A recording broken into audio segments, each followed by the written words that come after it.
Well, ladies and gentlemen, thank you for coming. This is an important day in South Carolina history. There'll be other celebrations and events of all kinds. But I and the family thank all of you for coming here today. We meet in sadness over the loss of one of South Carolina's greatest sons.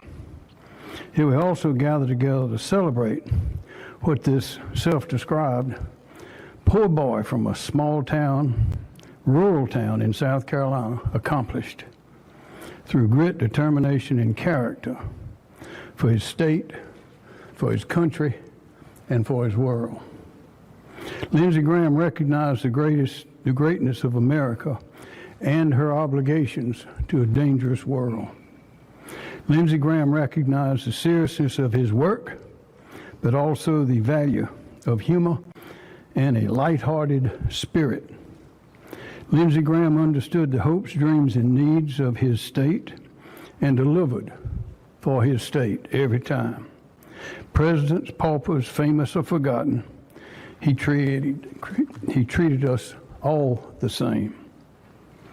We have seen him attack evil and injustice and embrace friendship and the common good with equal fervor and strength.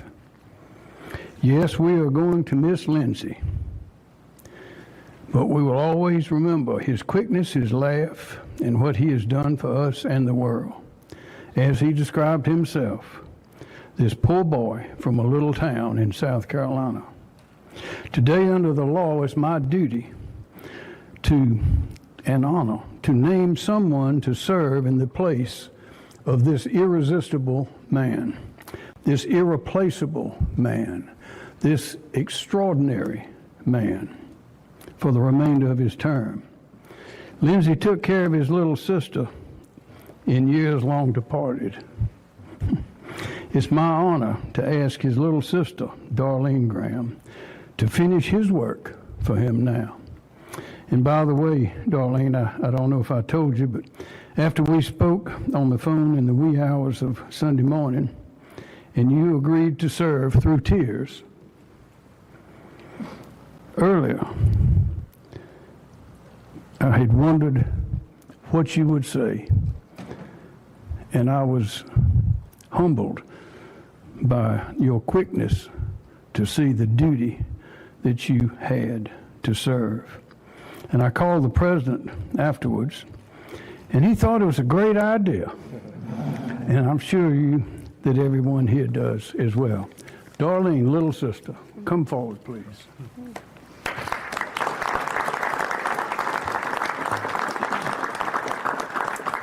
Thank you, Governor, and just bear with me as I try to get through this. But first, I just want to say one thing I've never heard Lindsey described as is irresistible. So, okay, we'll just start with that.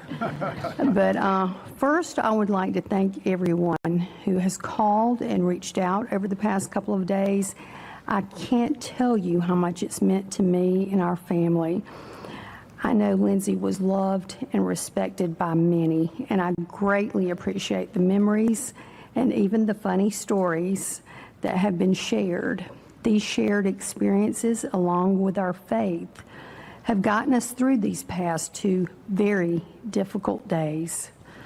Next, I want to thank the governor for selecting me to serve the remainder of Lindsey's term. It is such an honor.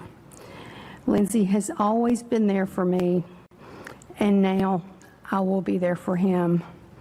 My brother was the most amazing person, outstanding leader, and just a genuinely good man. He was kind and considerate and loved by his family dearly. As I think everyone would agree, Lindsey worked harder than anyone. He worked nonstop to make our state, country, and world better. He loved his family and loved serving this state and our country. He dedicated his life to our country.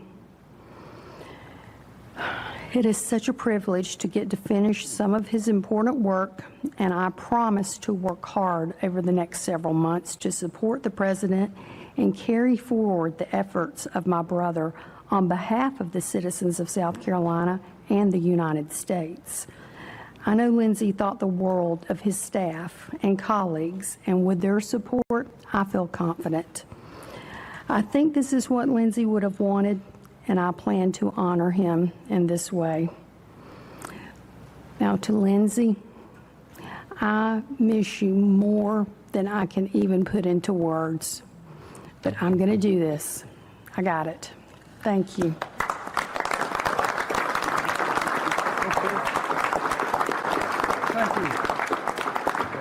That concludes this ceremony. Thank you.